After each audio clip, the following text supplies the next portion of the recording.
So I believe we are live now, Astha. So can we start? Sure. Hello, everybody. My name is Astha Sahani, and I'm an education consultant at Aussies Group, Collins Street, Melbourne, CBD.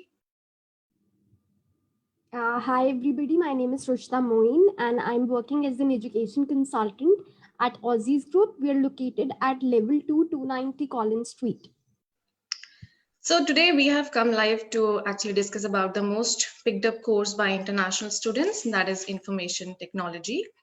And I mean, as we all know that information technology has indeed become a big part of our lives. We use technologies such as computers, smartphones, tablets every day.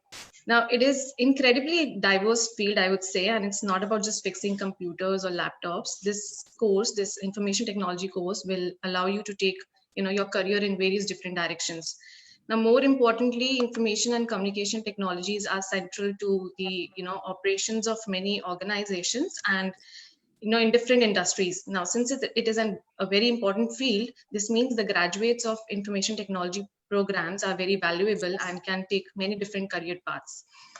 Also, international students, they enroll in information technology degrees each year. So the Australian ICT industry, if we talk about the ICT industry of Australia, it is growing very rapidly, and there are a lot of new courses and specializations which are constantly being created.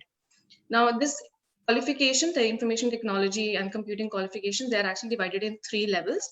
So the first one is the vocational education training, and then we have the higher education sector, which includes the undergrad and postgrad courses. So we're going to talk about the 3 qualifications one by one. Now, talking about the vocational education training courses, they actually are available at certificate level to diplomas and advanced diplomas, and the list of specialization in this field is very, very long. Now, but we talk about the general qualification in information technology. It just provides the skills to the graduate which they can use in different information technology roles. But there are also many specialized qualification which helps in preparing students for specific careers. Computer system engineering, in gaming, information technology support, networking, programming, and to talk about the list is endless. They have, the specialization also includes system analysis, designing, and etc. So you can take up these specialization as per your interest. There are also some high level vocational education qualifications which are available at vocational graduate certificate and vocational graduate diploma level, which are actually equivalent to the graduate certificates and graduate diploma offered at higher education sector, but they offer a more of practical focus, I would say. So generally, vocational education qualifications are more practical than the degrees in higher education sector. So that would be all about vocational education courses. Over to you, Rishda. Can you please discuss about some vocational courses which are available, their entry requirements, and if there are any scholarships running? Yeah, so see, as you know, Astha, you talked about, various options in IT. So IT, no doubt, is very popular and in demand in Australia. And almost all the providers, they're offering IT courses. So see, when we talk about certificates and diplomas and, advanced diplomas, then I would say that in general, diploma is considered as first year of bachelor's. So diploma, you can, all the universities all across Australia, they're offering diploma of ITs. Okay, you can start with diplomas of IT, and there are also various, vocational providers as well, which offers IT. So when it comes to, universities, as we all know, Deakin, Swinburne, La Trobe, RMIT, CSU, all the universities are offering, IT courses. And specifically, if we talk about, vocational institutes, then when it comes to Melbourne, Strathfield, Danford, VIT, Imperial, Alltech, they're also offering IT courses. So in general, requirements for IT is basically, for diploma is you need to do year 12. Plus you need to, have English, IELTS or PT requirement is very much there, which is 5.5 overall, no band less than 5. So the fee structure varies. It starts from, let's say, 6,000 and it goes up to 10,000, depending on the provider. All right. Yeah. So that would be all about the vocational courses. Now, coming next to the undergraduate degrees. So if you talk about the undergraduate degrees, there's a long list of undergraduate degrees in information technology, which are available in Australia, which basically help preparing students for various roles in the field. Now, because there are different career areas, there are also different specialization within information technology degrees. The most common degree, I would say, includes the Bachelor in IT program, information system, and the computing degree, like the computer science degree. Now, these are actually broad degrees which allow students to explore a number of specialization like artificial intelligence, database programming, gaming designing, network engineering, software development. Again, there are a lot of specialization in this field. These IT specializations may also be, they are available within engineering and science degrees. Like the double degrees, they are also a popular option for students. For students who have an interest in computing, but they're not sure about completing a full degree in the field. So there is also the option to undertake computing and IT electives, which are part of the program, but in another discipline. So that would be all about the bachelor's program. So over to you, Rushda, if you could just tell us about the entry requirements and scholarships of Bachelor of IT courses, and if there are any, scholarships available. So when it comes to the bachelors of IT, so in general, the intakes are available in like, let's say T1, which is Feb, March, and then there is July session T2, and few of the universities and colleges also offer T3 intake, which is November. So we can say it is available thrice in a year. There are some universities which offer, June intake as well. For instance, Torrance University.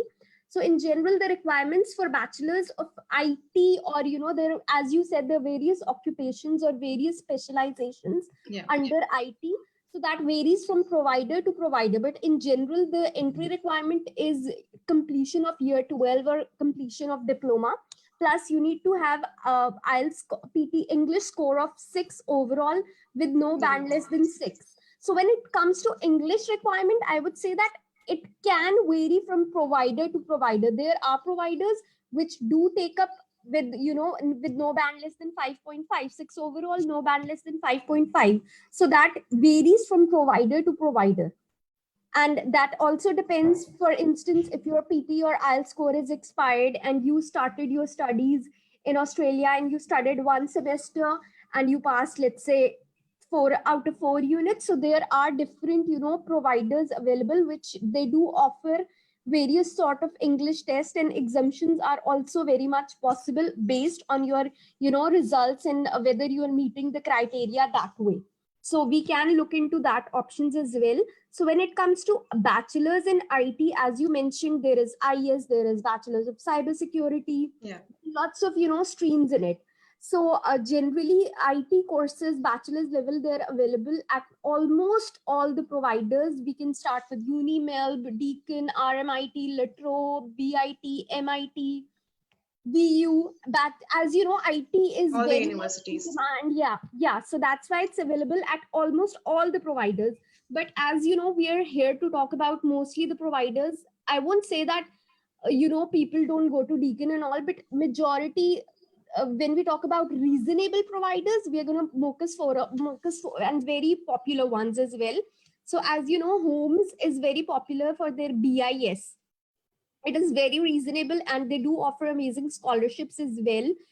Mostly bachelors of IT is basically 3 years course, and there are 24 units in it. So you need to study 8 units a year. Okay, so Holmes is very much popular. Kent, bachelors of IT cybersecurity, they have an amazing specialization. It is very much popular amongst international students as well. We have CSU. CSU is very famous for IT. So as Swinburne. Swinburne also offers amazing scholarships as well. VIT is also very much in demand when it comes to international students. MIT, Southern Cross University, Torrance.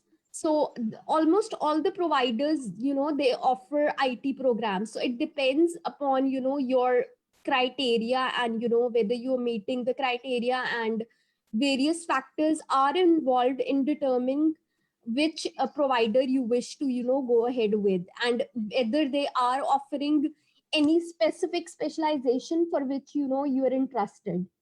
So that's right. Yeah. Okay, so that would be all about the bachelor's program. Now coming next to the postgraduate programs. Now postgraduate study in information technology field has, it has grown a lot in recent years. There are a lot of students who are actually getting into this program, with many professionals who are, kind of, they want to get into this degree because they want to update their skills, their knowledge, or maybe to qualify for more senior positions. There are also many students who do not have a computing and, information technology background. They are also using this qualification to enter a career in this field, because it does not specifically require a cognate background to enter in the field. By cognate background, I mean somebody, who is from the same background. Now, from a person who does not belong to the IT background, who has not done IT previously in their, previous qualification, they can also enter in this particular program. Along with that, there are a lot of graduates of information technology degrees who want to improve their job prospects through further study this program.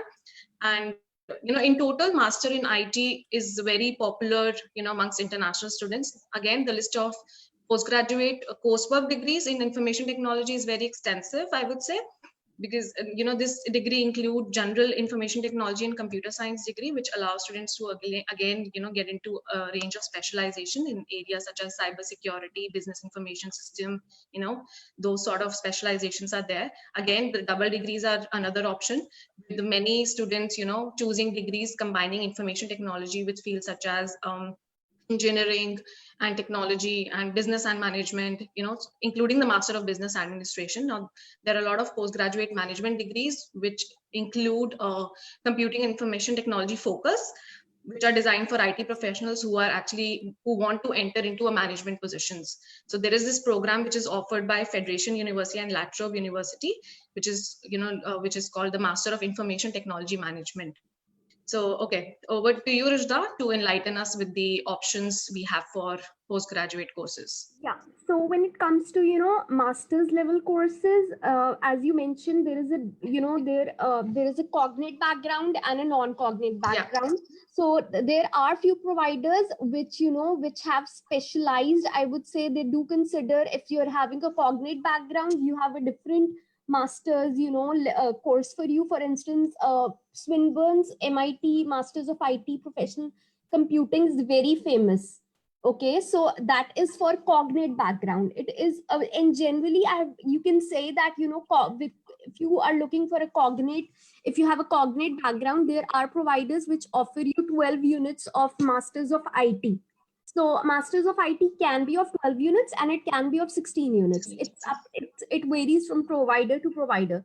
So yeah, so when I talk about master's level courses, Swinburne, as I said, is very famous. Their MIT PC and even Masters of IT is very popular amongst international students. And the good news is that Swinburne is also offering 30% scholarship for international students, and they do have intake. Next available intake is July. And I'm sorry, I just forgot about the basic entry requirements of IT. So Masters of IT, so you need to have a bachelor's level qualification, and you need to have English score. It should be 6.5 overall with no band less than 6. And again, I would like to clarify that also depends from provider to provider. Yeah, for instance, there are providers which do take a 6 and overall with no band less than 6. So that also depends on universities and whatever provider you want to go ahead with. So Masters of IT is, like I said before, IT is something which is available at mostly all the universities and universities, and there are also colleges which do offer MIT. So like Beacon, RMIT, CQU, VIT, La Trobe, and the popular ones are, like, when we talk about IT courses, Swinburne is very popular amongst international students, and then we have VIT. CSU is also very popular. They're also offering 10,500 scholarship on their and CSU is the one, sorry to interrupt you, Rushda. CSU is the one which offers 12 units in the master program, yes, right? they do. Yeah, CSU and Swinburne, and even VIT also offers 12 units in their IT program. So yes, so they also offer great scholarship, and VIT has also that Masters of IT with cognate background. The fee structure is different for people who have cognate and who are from non-cognate background. Yeah. So that's very reasonable as well, and the quality of education is really good. So when we talk about CSU, they also offer different specialization ranging from business analysis, cloud computing, computer networking, cybersecurity, data science, IT management, mobile programming, network security, software design and development, and system analysis. So they have wide range of specializations available, and so does Swinburne as well. They both are really, really popular for IT courses. Moreover, in IT, there is also, there is a degree named as MBIS, which is also very famous. So MBIS Torrance is, very popular when it comes to MBIS course, Masters of Business Information Systems. So it's a mixture of IT and business. Yeah. And the good thing about MBIS is it's more based on, it's more of assignment based. So people who, let's say, if I'm not from IT background and I'm reluctant that, oh, I might not be able to cope up with IT, so you can choose up a course which is a mixture. So it won't be that difficult to, gain the knowledge and to, get the completion done. So that's why it's a mixture. So if you feel that IT is something which I never studied in my bachelor's, or it's going to be tough, so you can, take up course like MBIS, which is a good, at least you can start up with IT knowledge, and later if you want you to build up more, knowledge, you can take up other courses as well. Yeah. So I would also, Kaplan has also introduced their Masters of Business Analytics, and they're also offering amazing scholarships. So they just recently introduced in this, that last intake was their first intake. Like they just started in March session. So MIT, yes, Masters of Networking at MIT is also very popular, and the seats are very much limited for that program. So if if anybody wants to enroll for that specific course, because as we both know that we get a lot of queries for that specific course, so you can come up to you can call us, and we are more than happy to guide you on the requirements and everything. Yes. Yeah. Yeah. Thank you, Rujda. Now talking about the jobs in this particular career, the job market in IT sector is actually growing, and though IT requires a lot of skills, training, and logical thinking process, and indeed are they're very stressful and are very demanding, but at the end of it, it gives a very good hefty financial reward, I would say. So the various career options that are in demand and that you can take up are like mobile application developer, database administrator, web developer, network administrator, video game designer, graphic designer, IT security specialist, software engineer, system analyst, business analyst, data scientist, and many more. Like the list is endless. So this was all about the IT courses and the job the career options. If you wish to discuss your case with us, please feel free to put your details in the comment section, and we'll surely get back to you. And for now, because of the ongoing situation, we are operating remotely, but soon we will start operating from our offices. And like Rishta mentioned in the beginning, we are located at 290 Collins Street, Melbourne CBD. Anything, Rujda, that you would want to add? That's all. We are still operational. It's just that because of this, COVID-19 situation, we are just working from home. So do not worry. If you have any queries in terms of your migration, education, PY, PTE, you can call us on our office numbers, and we are more than happy to assist you. We're going to drop our email address and our mobile numbers in the comment section in case you feel that we could help you in any sort of your queries. Please put that in the comment section. You can also tag your friends who are into IT field or who want to pursue a career in IT. They can also watch the videos and can get any assistance out of it. Yeah, and as we mentioned, IT is a very very extensive field. So there are we just covered mostly Melbourne Institute. So if you're looking to study interstate, you can definitely contact us and discuss regarding the available options. That would be all from our end. Thank you so much for watching. Thank you.